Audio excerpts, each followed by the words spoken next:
أعوذ بالله من الشيطان الرجيم بسم الله الرحمن الرحيم اللهم صل على محمد وعلى محمد. Welcome to Youth Azadari. I'm Marissa Jaffrey. And I'm Riva Jaffrey. I'm Fatma Zahra. And I'm Sarah Hussain. We are gathered here today to commemorate the shahadat of Imam Hussein and his companions. The month of Muharram is upon us. The month of Muharram is the opening month of the Islamic year. This is one of the 4 months declared as sacred by Allah subhanahu wa ta'ala. The month is of mourning and sorrow. In this month, on the 10th day, 61 Hijri Ashura, Imam Hussein alayhi salam and his family, relatives, and companions were martyred. Majalis are held in this month to commemorate the tragedy of Karbala, reminding us that the values of Islam taught by the Prophet, peace be upon him, must be maintained in their original form under all circumstances. Let's begin the majlis with Quran Kareem.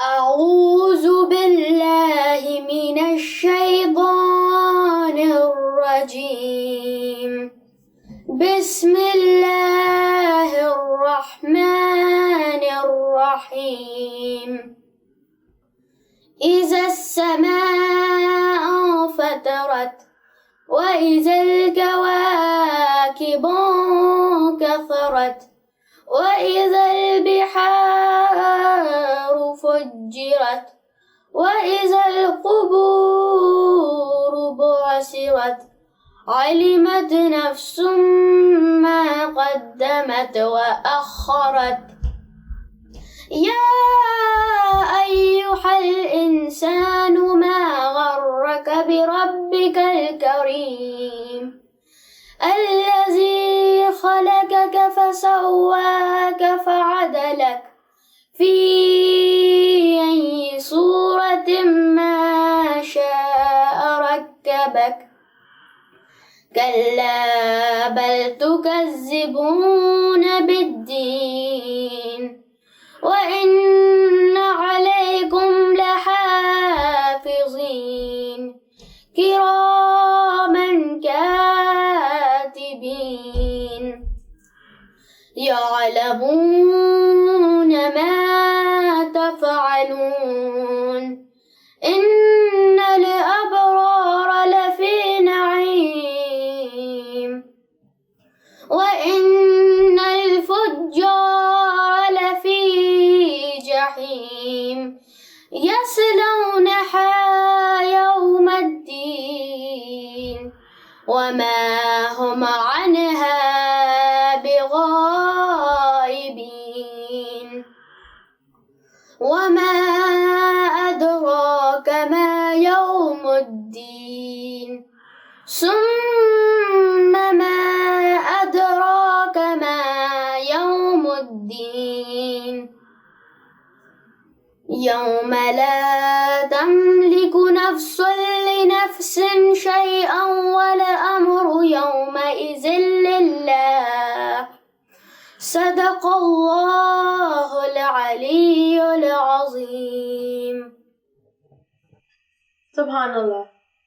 Yazid was the name of Muawiyah's son. He was a symbol of oppression, corruption, shamelessness, and disobeyed Allah multiple times by drinking alcohol and trying to harm the Imam of the time, Hussein alayhi salam. And that's why Hussein stood against Yazid.